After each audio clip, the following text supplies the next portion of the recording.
آپ یہ بات جانتے ہیں، یونیورسٹیز اور کالجز کے بچے اور نوجوان یہاں پنجاب یونیورسٹی سے بھی بیٹھے ہیں اور بھی جن کو میں جانتا ہوں، آپ اس بات کی گواہی دیں گے کہ آج یونیورسٹیز اور کالجز میں فتنہ الہات کہ خدا کے انکاری ہو جاؤ، مذہب کے انکاری ہو جاؤ، ضرورت ہی کوئی نہیں، یہ مسجدیں، یہ قرآن، یہ سارا کچھ یہ تو نعوذ باللہ استغفر اللہ من گھڑت ہے، اور اس چکر میں پڑھنے کی کوئی ضرورت تمہیں۔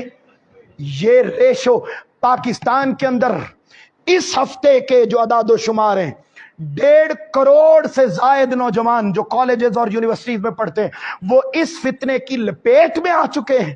والدین کو خبر نہیں، کیونکہ انہیں خبر تو تب ہوگی جب وہ خود نماز پڑھیں گے اور اولاد کو پڑھتا دیکھیں گے تو پتہ چلے گا نا کہ ہم بھی دین پر ہیں اور نسلیں بھی، تو نہ آپ پڑھنی نہ اولاد نے، تو خبر نہ رہی۔ حاضرین محترم، اب کوئی پیرامیٹر نہ رہا، میں آپ کی توجہ جیسی بھی ہو، مگر اس فتنے کے تدارک کے طور پر میرے شیخ الاسلام ڈاکٹر محمد طاہر القادری نے، آپ جانتے ہیں منہاج القرآن میں کم و بیش 20,000 افراد اعتکاف پر بیٹھے اور وہ روزانہ رات کو 12 بجے خطاب کرتے اور اسی ٹاپک پر خطاب کر کر کے لوگوں کو سمجھا رہے ہیں، قرآن سے نہیں، قرآن کو تو وہ مانتے نہیں جنہوں نے انکار کر دیا قرآن کا، سائنس کی زبان میں انہیں بتا رہے ہیں کہ بھائی جس خدا اور مذہب کا تم انکاری بن گئے ہو، یہ مذہب اور دین اچانک نہیں بنا، بلکہ کوئی رب العالمین ہے جو اس کائنات کے سارے نظام کو چلانے والا ہے۔ میں صرف ایک ریفرنس آپ کا ایمان تازہ کرنے کے لیے، ان کے ریفرنس میں سے میں انشاءاللہ عید کے بعد میں اس کے نوٹس تیار کر رہا ہوں ان کے خطابات کے، اور میں نے سوچا کہ انشاءاللہ عید کے بعد اللہ کو منظور ہوا تو میں وجود باری تعالیٰ پر سائنس کی زبان میں آپ سے وہ سارے خطابات میں بول کے پہنچاؤں گا۔ میں اب ذرا اس میں سے ایک بات کہ ہمیں اللہ رب العزت نے کیسا دین دیا اور کیا خدا موجود ہے یا نہیں ہے، آؤ ذرا سنو۔ سائنس کہتی ہے، وہ جو خدا کا انکار کرتے ہیں نا، وہ سائنس کو سب کچھ مانتے ہیں۔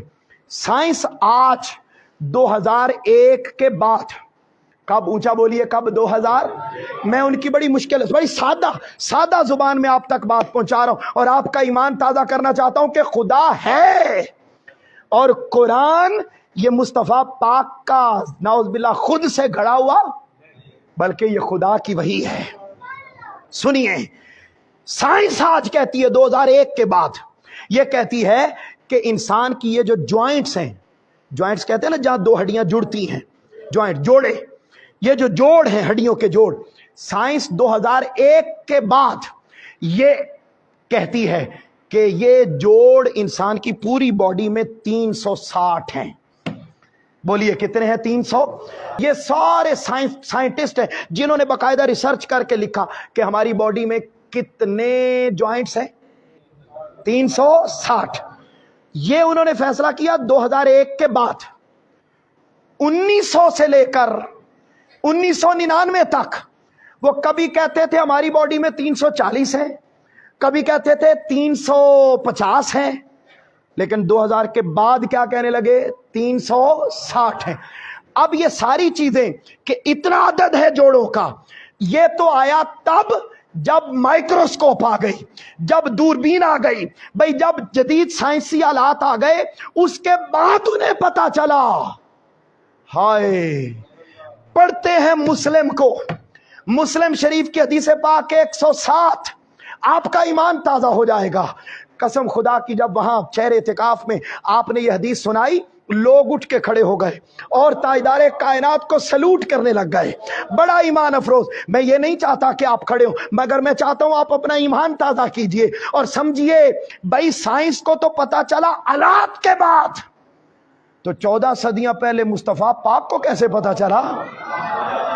اس وقت تو کوئی جدید آلات نہیں تھے اس وقت، تو کوئی مائکروسکوپ نہیں تھی، کوئی خوردبین نہیں تھی، آلات نہیں تھے۔ مصطفیٰ پاک کو کون بتا رہا تھا؟ وہی سچا خدا مصطفیٰ پاک کی زبان پہ بولے جا رہا تھا۔ اور ذرا سنیے، آقا علیہ الصلوۃ والسلام نے مسلم کی حدیث پاک کا نمبر 1007 اور سنن نبی داؤد حدیث پاک کا نمبر 5242، مسند احمد بن حنبل، صحیح ابن حبان، صحیح ابن خزیمہ، کل کتب حدیث مسلم شریف سمیت بری پڑی ہیں۔ آقا علیہ السلام نے فرمایا انہو خلق کل انسان من بنی آدم علی 60